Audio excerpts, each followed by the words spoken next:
Hello everyone, कैसे हो आप सब। उम्मीद करती हूँ सब अच्छे होंगे।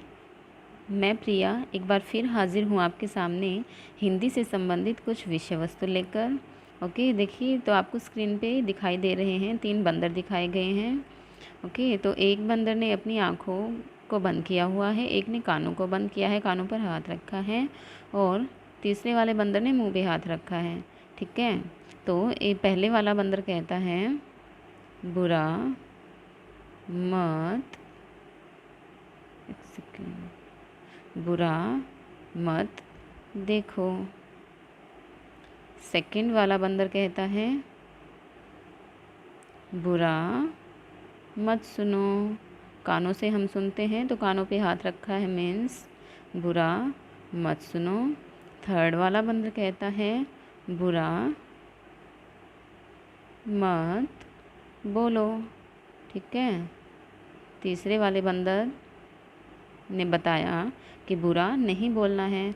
ओके, और देखिए ये तीनों ही बातें बिलोंग करती हैं, तीनों ही बातें कही हैं गांधी जी ने। ये 3 बंदर देखने से पता चल जाता है कि ये जो 3 बंदर हैं बापू के हैं। ठीक है, बोला जाता है ना बापू के 3 बंदर। बापू के 3 बंदर किस लिए फेमस हैं कि एक कहता है बुरा मत देखो, दूसरा कहता है बुरा मत सुनो, तीसरा कहता है बुरा मत बोलो। ठीक है, तो ये गांधी जी से रिलेटेड हैं, गांधी जी से संबंधित हैं बापू के 3 बंदर। ओके, तो इसका मतलब आज हम गांधी जी से संबंधित कुछ पढ़ने वाले हैं। ठीक है, तो देखिए अब हम अपने लेसन पे आते हैं, देखते हैं गांधी जी से संबंधित किस घटना का उसमें जिक्र किया गया है।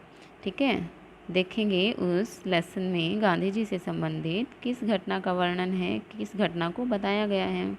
ओके, तो अब हम अपने लेसन पे आते हैं।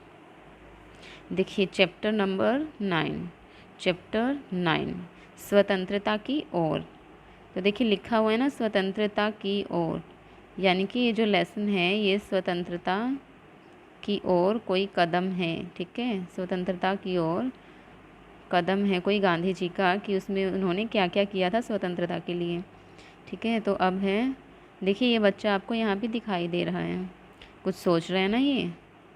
यहाँ पे एक बच्चा है जो कि कुछ सोच रहा है। तो देखिए ये जो लेसन है ये कैसे कहाँ से स्टार्ट होता है चैप्टर में।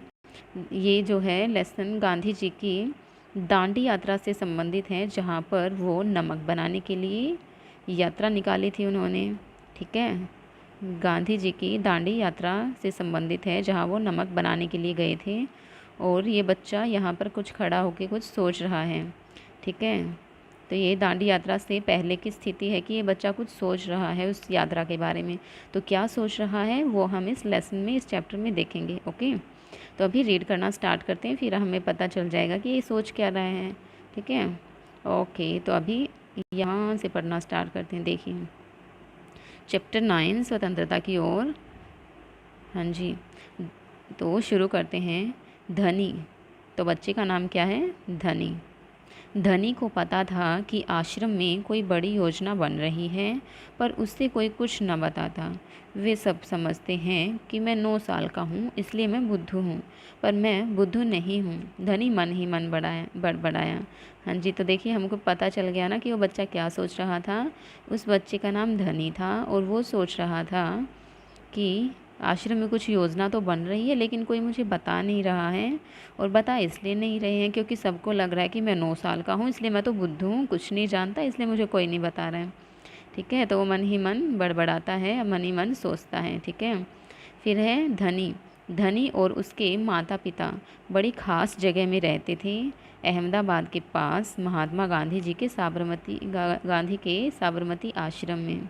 ठीक है, तो धनी और उसके माता पिता जो उसके पेरेंट्स थे वो कहाँ रहते थे, अहमदाबाद के पास गांधी जी का साबरमती आश्रम था, वो लोग वहाँ रहते थे, जहाँ पूरे भारत से लोग रहने आते थे।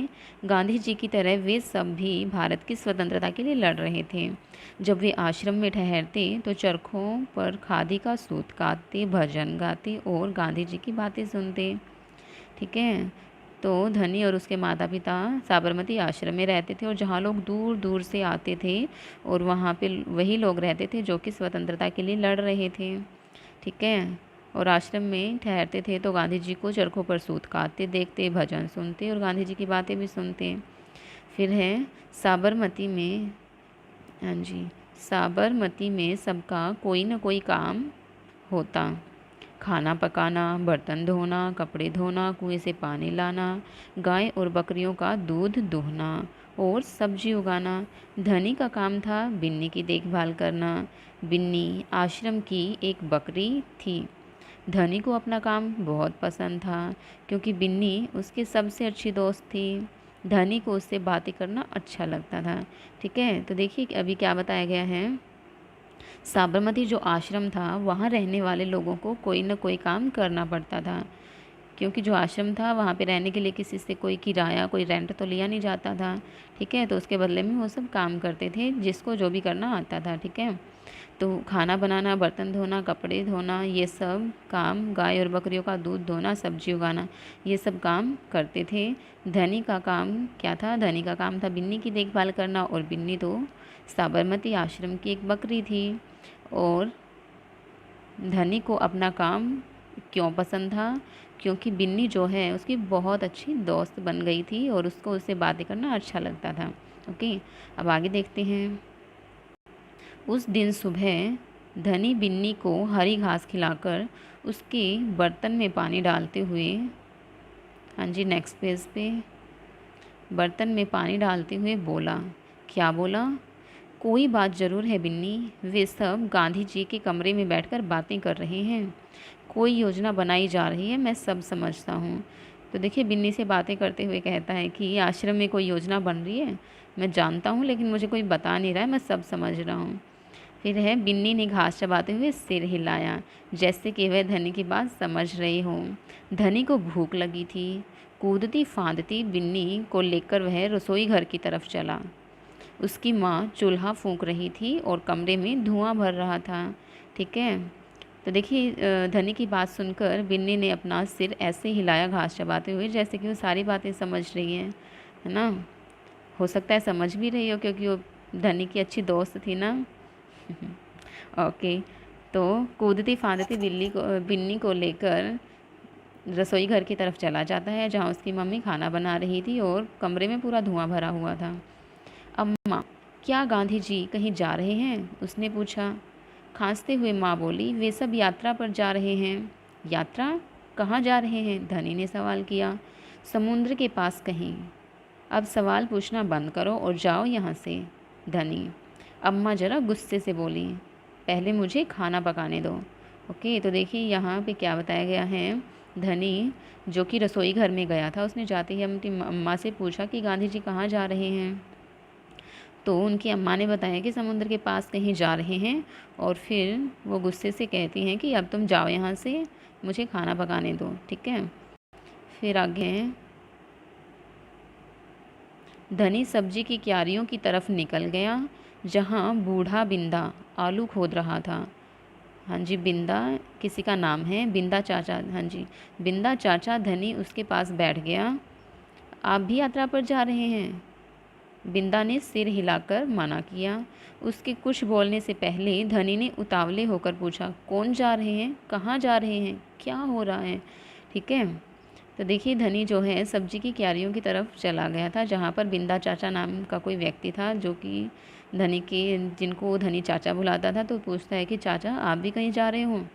तो मना कर देता है। तो धनी बड़ा ही उतावला होकर बड़ा एक्साइटमेंट में बोलता है, तो कौन जा रहा है, कहाँ जा रहे हैं और क्यों जा रहे हैं, क्या हो रहा है, मुझे भी बताओ। ठीक है, फिर नेक्स्ट पेज पे देखते हैं क्या। हाँ जी, नेक्स्ट पेज पे है, बिंदा ने खोदना रोक दिया और कहा, तुम्हारे सब सवालों के जवाब दूंगा, पर पहले इस बकरी को बांधो, मेरा सारा पालक चबा रही है। तो देखिए वो क्यारियों में गया था धनी जहाँ पर सब्जियाँ उगाई जा रही थी। तो बिंदा चाचा बोलते हैं कि ये मेरी सारी पालक खा गई है, इसको बांध दो पहले, फिर बताता हूँ। धनी बिन्नी को खींच कर ले गया और पास के नींबू के पेड़ से बांध दिया। हाँ जी, किस पेड़ से बांध दिया? नींबू के पेड़ से। फिर बिंदा ने उसे यात्रा के बारे में बताया। गांधी जी और उनके कुछ साथी गुजरात में पैदल चलते हुए दांडी नाम की जगह पर समुंदर के पास पहुंचेंगे। गांव और शहरों से होते हुए पूरा महीना चलेंगे। दांडी पहुंचकर वे नमक बनाएंगे। ठीक है। तो बिंदा चाचा क्या बताते हैं धनी को कि गांधी जी और उनके जो कुछ साथी हैं वो गुजरात में जाएंगे, वहाँ पर एक समुंदर है और वहाँ से वो लोग नमक बनाएंगे। फिर धनी कहता है नमक। धनी चौंक कर उठ बैठा। नमक क्यों बनाएंगे, वह तो किसी भी दुकान से ख़रीदा जा सकता है। ठीक है, तो उसको नहीं पता था। वो कहता कि नमक तो किसी भी दुकान से ख़रीद लेंगे, नमक बनाने के लिए इतनी दूर जाने की ज़रूरत क्या है। ठीक है। फिर है हाँ मुझे मालूम है। बिंदा हंसा। पर महात्मा जी की एक योजना है, यह तो तुम्हें पता ही है कि वह किसी भी बात के विरोध में ही यात्रा करते हैं या जुलूस निकालते हैं, है ना। हाँ जी। तो बिंदा चाचा जी धनी की बात पर हंसते हुए कहते हैं कि तुम्हें पता तो है गांधी जी ऐसे तो इतनी दूर पैदल यात्रा करेंगे नहीं, तो किसी बात के विरोध में ही जा रहे होंगे। ठीक है। तो हाँ बिल्कुल सही, मैं जानता हूँ। वे ब्रिटिश सरकार के खिलाफ सत्याग्रह के जुलूस निकालते हैं जिससे कि उनके खिलाफ लड़ सकें और भारत स्वतंत्र हो जाए। पर नमक को लेकर विरोध क्यों कर रहे हैं, यह तो समझदारी वाली बात नहीं है। ठीक है। धनी कहता है कि हाँ मैं जानता हूँ वे ब्रिटिश सरकार के खिलाफ सत्याग्रह के जुलूस निकालते हैं, लेकिन नमक क्यों बना रहे हैं ये मुझे समझ नहीं आ रहा है। ठीक है। धनी को समझ नहीं आ रहा कि गांधी जी नमक क्यों बनाना चाहते हैं। फिर बिंदा चाचा उसको समझाते हैं, बिल्कुल धनी, क्या तुम्हें पता है कि हमें नमक पर कर देना पड़ता है। हाँ जी। कर कर क्या होता है, कर मीन्स टैक्स होता है ना, इंग्लिश में इसको टैक्स बोलते हैं। ठीक है। किसी भी चीज़ पर जो उसका रेट होता है उससे ज़्यादा जब हमें पैसे देने पड़ते हैं तो टैक्स होता है। ओके। MRP में ही काउंट हो जाता है टैक्स। हाँ जी। फिर है अच्छा। धनी हैरान रह गया। नमक की ज़रूरत तो सभी को है, इसका मतलब है कि हर भारतवासी गरीब से गरीब भी यह कर देता है, बिंदा चाचा ने आगे समझाया। ठीक है। बिंदा चाचा ने क्या समझाया, लेकिन यह तो सरासर अन्याय है। धनी की आंखों में गुस्सा था। ठीक है। बिंदा चाचा ने कहा कि भारतवासी जो भी गरीब से गरीब भारतवासी है हर व्यक्ति कर देता है। यह सुनकर धनी की आंखों में गुस्सा आ जाता है कि ये तो बहुत अन्याय हो रहा है। ठीक है। फिर हाँ यह अन्याय है, इतना ही नहीं भारतीय लोगों को नमक बनाने की मनाही है। महात्मा जी ने ब्रिटिश सरकार को कर हटाने को कहा, पर उन्होंने यह बात ठुकरा दी। इसलिए उन्होंने निश्चय किया कि वे दांडी चलकर जाएंगे और समुंदर के पानी से नमक बनाएंगे। ठीक है। तो बिंदा चाचा क्या समझाते हैं कि हाँ यह अन्याय तो है, मैं भी मानता हूँ कि यह अन्याय है, लेकिन भारत के जो लोग हैं उनको नमक बनाने की मनाही है। ठीक है। और जब ब्रिटिश सरकार से यह बात बोली गई, महात्मा गांधी जी ने बोला तो उन्होंने ठुकरा दिया। तो इसलिए गांधी जी ने निश्चय किया कि वे समुंदर के पानी से नमक बनाएंगे। तो देखिए आप लोगों को पता है ना समुंदर का पानी खारा होता है, इसीलिए उससे नमक भी बनाया जाता है समुद्र के खारे पानी से, है ना। आगे है 1 महीने तक पैदल चलेंगे। धनी सोचकर परेशान हो रहा था, गांधी जी तो थक जाएंगे, वे दांडी बस या ट्रेन से क्यों नहीं जा सकते। ठीक है। तो क्या था, धनी यह सोचकर हैरान हो जाता कि गांधी जी तो थक जाएंगे, इतना पैदल चलेंगे तो उनको किसी बस या ट्रेन से जाना चाहिए। फिर धनी चाचा उसको बिंदा चाचा समझाते हैं, क्योंकि यदि वे इस लंबी यात्रा पर दांडी तक पैदल जाएंगे तो यह खबर फैलेगी, अखबारों में फ़ोटो छपेगी, रेडियो पर रिपोर्ट की जाएगी। ठीक है। रेडियो पर रिपोर्ट जाएगी और पूरी दुनिया के लोग यह जान पाएंगे कि हम अपनी स्वतंत्रता के लिए लड़ रहे हैं, और ब्रिटिश सरकार के लिए यह बड़ी ही शर्म की बात होगी। ठीक है। देखिए धनी समझ रहा था कि उनको बस या ट्रेन से जाना चाहिए, तो बिंदा चाचा समझाते हैं कि अगर पैदल जाएंगे तो ज़्यादा से ज़्यादा लोगों को पता चलेगा, क्योंकि अखबार में खबरें आएंगी, फ़ोटो जाएंगी, तो ज़्यादा से ज़्यादा लोगों को पता चलेगा कि हम अपनी स्वतंत्रता के लिए लड़ रहे हैं और वो भी हमारा साथ देंगे। ठीक है। और ब्रिटिश सरकार के लिए शर्म की बात होगी फिर। तो देखिए यहाँ तक हमारा आधा लेसन कंप्लीट हो चुका है। उम्मीद करती हूँ आप सबको समझ आया होगा। ठीक है। यहाँ तक आप लोगों को समझ आया होगा उम्मीद करती हूँ। और अभी इस लेसन को हम यहीं पे छोड़ते हैं। नेक्स्ट जो हमारा जो हाफ़ लेसन रह गया है उसको हम नेक्स्ट वीडियो में करेंगे। ओके। हाँ जी। जो आधा लेसन रह गया उसको नेक्स्ट वीडियो में करेंगे। तब तक के लिए सभी को बाय।